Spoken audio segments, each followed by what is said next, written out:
Hi, this is the second year reflective journal for Amy Tomlinson. So starting off, I'm just going to talk a little bit about how I've reflected over the past year of the course.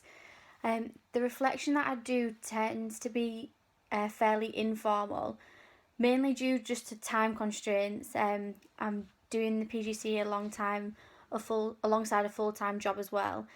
So I'm sort of cramming everything in whenever I can.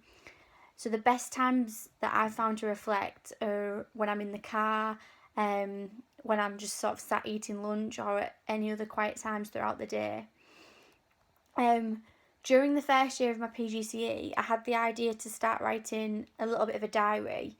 But instead of it being quite detailed, all I would do is just write down the good and bad points of the lesson that day, just briefly, just the main things that I'd thought about, just so that I could keep a track of what was happening. I found this was a really good way of seeing what things were reoccurring, so what things I was sort of regularly doing not so well, and then also how like my issues were changing as I'd got more experience and as I got to know the group more. And was also a good way to help me spot if there were any patterns, but just a quick and easy way of me to do something reflective, really. I found this quite easy to keep on top of, which I've carried on throughout the second year. And I know it's not very critical or deep reflection, but that's why the reflection that I've had to do as part of my lesson observations and my PDPs has been quite helpful to look into things in a bit more detail. Keeping the diary has also been really good because it's given me things to talk about in my mentor meetings. So I can just look through, quickly see the good and bad points of a lesson, and that can sort of start our discussion really. So yeah, it has been really useful. Right, so I'm going to talk a little bit more about sort of theoretical reflection, just to start off with now. So Avis, Fisher and Thompson talk about reflection as being an active and persistent consideration of one's beliefs and supposed knowledge. I quite like that because I quite like the active side of it. It's something that's constantly happening. You're constantly considering how things are working. But I also like Brookfield's description of it. So Brookfield says that the goal of reflection should be to gain an increased awareness of one's teaching practice from as many vantage points as possible. Again, I like that because I like the thought of looking at it from different viewpoints, and the point of it not just to be how you see things, but thinking about how things affect other people as well. So the way this talks about reflection is that it can be completed on two different levels. So there's the technical and then also the critical organisational. So the technical side is more being the acknowledgement of the complexities and uncertainties of the learning environment. And then the critical organisational is more about questioning the actions of others along with like the management of the learning activities and the actual deployment of the teaching and learning itself. So I've tried to relate like these two areas to bits of my practice. So the technical side of reflection, I have a few learners in my group with mental health issues, mainly who have panic attacks, suffer from anxiety and depression, and it quite often sort of disrupts my lesson. So I might have assigned some group work, pair work tasks, or they might have a small part of a task to complete as part of like a bigger area. And the whole thing can go to pot because one of them has some sort of panic attack, leaves my lesson quite dramatically. All the other students are wondering what's going on. Yeah, it can be quite disruptive. So at first, when I first got this group and it started happening, I didn't know how to deal with it at all. I didn't know if I was supposed to follow them and sort of leave my class, if I should just let them go on their own or send a friend to go and see if they were okay. So all I was thinking about was how can I change this lesson around? How can I keep the other learners on track, stop them being nosy and wondering what's going on? So from sort of the experience of it happening, I stay a lot calmer now, and the first thing I do is just reassign the task, or take part of it on myself so that it causes as little disruption to sort of the overall content of the lesson as possible. Um, I also had meetings with each of the learners that this was happening with, and we spoke about what I should do in that situation. So one in particular, it was agreed that if this did happen during a lesson, I would let her go, not follow her, let her deal with this in her own way, a minimal fuss, and then whatever she had missed, she would have to catch up on outside the lesson. So I felt a lot better knowing sort of that I had a plan of how I was going to deal with this, and that I could make sure that the other learners weren't getting disrupted at the same time. Another thing that I've sort of had to reflect on, but to more the critical organisational side, is organising the pace and the placement of my tasks within my lesson. So I quite quickly realised that when it was sort of heavy theory, I needed to break my lesson up regularly in order to keep the learner's interest, and also to help sort of consolidate that section of information.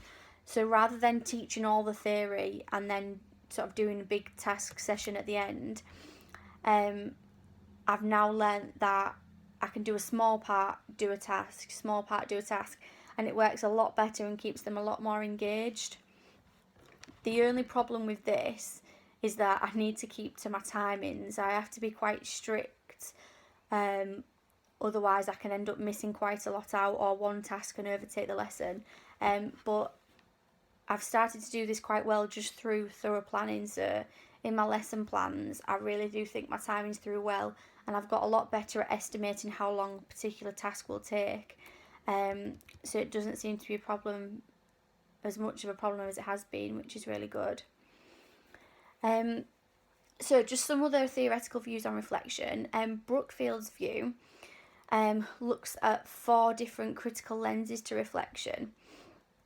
So he looks at the autobiographical, which is your own reflections through your eyes, and then he also thinks we should reflect through the student's eyes as well, so how they might view our lessons, how they might interpret things and what they might get from it. Also, the third one's through the colleague's eyes, and then the final one through theoretical literature. Now, most of my reflection tends to be quite autobiographical, or I think about it through the student's eyes. I think that's just mainly because it's the easiest for me to do. I'm not actually in college that often, so I don't have that much contact with colleagues, and it doesn't seem to be sort of top of my list when I do think about reflection. Literature does form the basis of all my practice, so I suppose although I'm not reflecting on how my lesson links to sort of theoretical knowledge, I'm basing all my lessons on that anyway.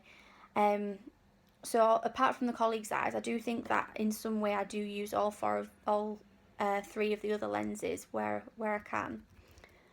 The way I prefer to reflect most is using Gibbs' reflective cycle. I really like this way because it gives you a clear structure and a way to find a solution to the problem, rather than just pointing out areas for you to reflect on. So Gibbs' cycle looks at firstly the experience, so what happened, then your feelings, so what were you feeling during the situation, then asks you to look at the evaluation of the situation, so what was good and bad about it, analyse it to try and make some sense of it, form a conclusion, so what could you have done differently, and then form an action plan, so what will I do next time to make sure that this doesn't happen again. So I've tried to link this to one of my recent experiences, which is where I've received a complaint from a learner about the marking of their assignment. So the first bit, what happened was that I hadn't passed the assignment as it hadn't met all of the essential criteria. I tried to help the learner in the writing process, but she's very strong-willed and insisted that she didn't need any help. She knew what she was doing. But then on receiving her assignment back, she immediately asked to see the course leader and wouldn't speak to me at all about my marking or the fact that she'd referred the assignment. She straight away asked for the work to be remarked as she didn't trust what I myself had marked. So what was I feeling? I felt upset about it and a bit embarrassed as well that it had been taken to my superior without having given me a chance to sort of talk through it first. It made me doubt my ability a little bit as well. Probably mainly because I haven't had anything like this happen to me before, and I just don't have much experience, so I do tend to second guess myself and wonder if what I'm doing is quite right. And yeah, it did make me think, well, was my marking accurate? Had I marked it unfairly? So I did think, should I have had someone check my marking? So it just, yeah, I had a lot of questions in my head. So evaluating the situation, what was good about it was that my superior was immediately on my side.